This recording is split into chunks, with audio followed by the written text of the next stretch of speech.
सिर्फ 100 रुपये में आप अपनी इन्वेस्टमेंट जर्नी शुरू कर सकते हो। जी हाँ, सिर्फ 100 रुपये में आप अपनी इन्वेस्टमेंट जर्नी शुरू कर सकते हो। ना 10,000 की ज़रूरत, ना कोई लाखों के फंड की ज़रूरत, सिर्फ 100 रुपये। इस वीडियो के एंड तक तुम्हें पता होगा कौन सा ऐप डाउनलोड करना है, कौन सा डॉक्यूमेंट चाहिए और कौन सा फंड चूज़ करना है। और अगर तुम भी उन लोगों में से हो जो अगले मंथ से स्टार्ट करूँगा बोलते हो और 2 साल निकल चुके हैं, तो ये वीडियो सिर्फ तुम्हारे लिए है। सबसे पहले हम बात करते हैं कि सिर्फ 100 रुपये ही क्यों, 100 रुपये ही काफ़ी है, क्यों है। सबसे पहले गलतफहमी दूर करते हैं कि हम सबको लगता है जब हमारे पास 5 से 10,000 इकट्ठा हो जाएं तभी हम इन्वेस्टमेंट स्टार्ट करेंगे। लेकिन ट्रूथ ये है कि इन्वेस्टिंग की सबसे बड़ी ताकत होती है जल्दी शुरुआत करना, बड़ी अमाउंट नहीं। जैसे कि आप जानते होंगे कि वॉरेन बफेट ने 11 साल की उम्र में अपनी इन्वेस्टमेंट जर्नी की शुरुआत की थी और आज आप जानते हो उनका क्या स्टेटस है। आज बड़े बड़े म्यूचुअल फंड हाउस जैसे HDFC, Aditya Birla, angel one, इन्होंने अपनी SIP के मिनिमम अमाउंट घटा के सिर्फ 100 रुपये पर मंथ कर दिए। मतलब अब कोई एक्सक्यूज़ ही नहीं बचा। और ये सिर्फ मार्केटिंग गिमिक नहीं है, इसका असली मकसद है फाइनेंशियल डिसिप्लिन की हैबिट बनाना। एक बार जब तुम 100 रुपये से स्टार्ट करते हो तो धीरे धीरे 500, 1000, 5000 तक बढ़ना बहुत ईजी हो जाता है। अब हम बात करते हैं कि SIP आखिर होता क्या है। SIP होता है कि एक सिस्टमेटिक इन्वेस्टमेंट प्लान है। सिंपल भाषा में समझाऊं तो एक बड़ी लमसम अमाउंट डालने की जगह तुम हर मंथ एक फिक्स डेट पे कि छोटी सी अमाउंट जैसे 100 रुपये अपने आप म्यूचुअल फंड में इन्वेस्ट करते हो, या ये पैसा डायरेक्टली तुम्हारे बैंक अकाउंट से डेबिट होता है। बिल्कुल वैसे ही तुम्हारे मोबाइल या रिचार्ज का OTT सब्सक्रिप्शन कट होता है, उसी तरीके से। इसके 2 बड़े फायदे हैं।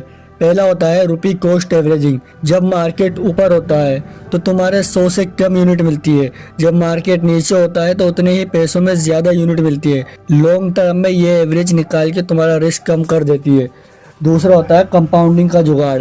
तुम्हारा रिटर्न सिर्फ तुम्हारे इन्वेस्टेड अमाउंट पे नहीं बल्कि पिछले रिटर्न पे भी रिटर्न देता है। जितनी जल्दी स्टार्ट करोगे उतना बड़ा इफेक्ट दिखेगा। 100 रुपये से इन्वेस्टमेंट शुरू करने के 4 तरीके हैं। पहला होता है सही प्लेटफॉर्म चूज करो, जैसे कि grow, ET money, angel money. पहला स्टेप है सही ऐप या प्लेटफॉर्म चूज करो। आज मार्केट में काफ़ी ट्रस्टेड ऐप्स अवेलेबल है जैसे ग्रो और ET मनी, जो डायरेक्टली म्यूचुअल फंड इन्वेस्टिंग के लिए बने हैं, यूजर फ्रेंडली इंटरफेस के साथ है। एंजल वन जो ट्रेडिंग के साथ साथ 100 रुपये से SIP स्टार्ट करने की फैसिलिटी भी देता है और अपनी खुद की रैंकिंग के हिसाब से फंड की लिस्ट भी दिखाता है। अगर तुम नए ऐप्स पे ट्रस्ट नहीं करना चाहते तो अपने एग्जिस्टिंग बैंक जैसे SBI या HDFC के नेट बैंकिंग पोर्टल से भी इन्वेस्टमेंट कर सकते हो। मेरी एडवाइस यही है कि शुरुआत में जो ऐप तुम्हें इजी टू यूज़ लगे तुम वही ऐप को यूज़ करो, बाद में तुम किसी और ऐप में स्विच कर सकते हो।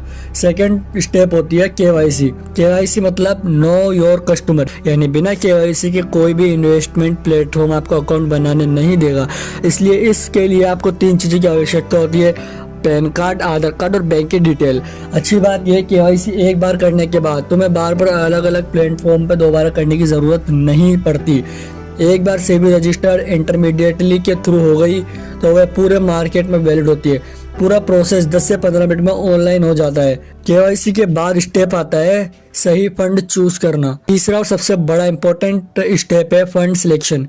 जो बिगिनर्स होते हैं उनके लिए सबसे इजी ऑप्शन होता है इंडेक्स फंड या लार्ज कैप। इंडेक्स फंड ये होता है जो ये निफ्टी 50 जैसे 50 इंडेक्स को ट्रैक करता है, तुम्हारे पैसे इंडिया की टॉप कंपनीज में लगाता है और इनका कॉस्ट भी कम होता है क्योंकि ये पैसिवली मैनेज होते हैं। बट लार्ज कैप फंड बड़े और स्टेब्लिश कंपनीज में इन्वेस्टमेंट, इसलिए रिलेटिवली कम वॉलेटिलिटी होती है। अगर तुम बहुत लो रिस्क चाहते हो तो डेब्ट फंड या गोल्ड फंड जैसा ऑप्शन भी चूज कर सकते हो। अगर टैक्स से बचना चाहते हो तो ELSS फंड भी 100 रुपीज की SIP के साथ अवेलेबल है और तुम्हें इनकम टैक्स बेनिफिट भी मिलते हैं। एक चीज का ध्यान रखना, फंड चूज करते वक्त सिर्फ रिटर्न मत देखो, फंड का एक्सपेंस रेशियो मतलब मैनेजमेंट चार्ज और AUM मतलब फंड का साइज जरूर चेक करो। कम एक्सपेंस रेशियो और स्टेबल AUM वाले फंड यूजुअली बेटर माने जाते हैं। मैं यहाँ किसी स्पेसिफिक फंड का रिकमेंडेशन नहीं दे रहा, हर किसी का रिस्क लेवल और गोल अलग अलग होता है। इसमें आप अपनी रिसर्च जरूर करें और या फिर किसी सर्टिफाइड एडवाइजर से सलाह लें। लास्ट स्टेप SIP एक्टिव करना। बस 4 चीज़ें करनी है। जिस फंड में इन्वेस्ट करना है वो सिलेक्ट करो, अमाउंट डालो, फ्रीक्वेंसी चूज करो मंथली या वीकली, और सबसे इम्पोर्टेंट ऑटो पे मैंडेट करो ताकि हर मंथ फिक्स रेट पे पैसा अपने आप पड़ जाए। एक बार ये सेटअप हो गया तो तुम्हें हर मंथ याद रखने की ज़रूरत नहीं है। यही तो SIP की असली खूबसूरती है। Set it and forget it. छोटी अमाउंट से एक बड़ा इम्पैक्ट पड़ता है। अब सोचो, अगर तुम्हारे 100 रुपये महीने डालना शुरू करते हो, धीरे धीरे इसको हर साल थोड़ा थोड़ा बढ़ाते हो, जिससे स्टेप अप SIP कहते हैं, तो लॉन्ग टर्म में ये अमाउंट एक अच्छी खासी वेल्थ में बदल जाती है। ज़रूरी नहीं है कि तुम 100 पर ही रुक जाओ। जैसे जैसे तुम्हारी सैलरी बढ़े, जैसे जैसे तुम्हारी सैलरी बढ़े, अपनी SIP अमाउंट भी बढ़ाते जाओ। असली गेम कंसिस्टेंसी और पेशेंस का है। मार्केट में अप्स एंड डाउन्स आएंगे, लेकिन वो जो लॉन्ग टर्म तक टिके रहते हैं वही असली फ़ायदा उठाते हैं। ध्यान रखने वाली बात, अब कुछ ज़रूरी प्रिकॉशन है जिनको भी जान लेना बहुत ज़रूरी है। Mutual fund investment market risk के सब्जेक्ट होते हैं, न कोई भी फंड की गारंटी रिटर्न नहीं देता। इन्वेस्टमेंट करने से पहले फंड का स्कीम डॉक्यूमेंट ज़रूर पढ़ो। सिर्फ सेबी रजिस्टर्ड प्लेटफॉर्म और AMFI रजिस्टर्ड डिस्ट्रीब्यूटर से ही इन्वेस्ट करो। ऐसे तुम सेबी की वेबसाइट पर वेरीफाई कर सकते हो। किसी भी अननोन कॉल, व्हाट्सएप मैसेज या गारंटीड डबल रिटर्न का लालच में मत आना। यह फ्रॉड का सबसे कॉमन तरीका है। और सबसे इम्पोर्टेंट, अपनी पर्सनल या बैंकिंग डिटेल्स किसी के साथ शेयर मत करना।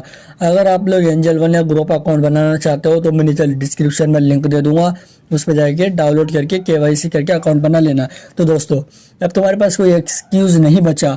आज ही अपना फेवरेट ऐप डाउनलोड करो, KYC कंप्लीट करो, सिर्फ 100 रुपये में अपनी इन्वेस्टमेंट जर्नी शुरू करो। याद रखो, जो रिच लोग इन्वेस्टमेंट इसलिए नहीं करते क्योंकि उनके पास पैसा ज़्यादा है, बल्कि उनके पास ज़्यादा पैसा इसलिए है क्योंकि उन्होंने जल्दी इन्वेस्टमेंट करना शुरू किया। अगर ये वीडियो तुम्हें हेल्पफुल लगा हो तो लाइक ज़रूर करें, चैनल को सब्सक्राइब करना मत भूलना और कमेंट में बताओ तुम कौन से फंड में इन्वेस्ट करने की सोच रहे हो। अगली वीडियो में हम बात करेंगे कि SIP वर्सेस लमसम कौन बेटर है। तब तक के लिए समझदारी से इन्वेस्ट करते रहो। मिलते हैं अगली वीडियो में। बाय।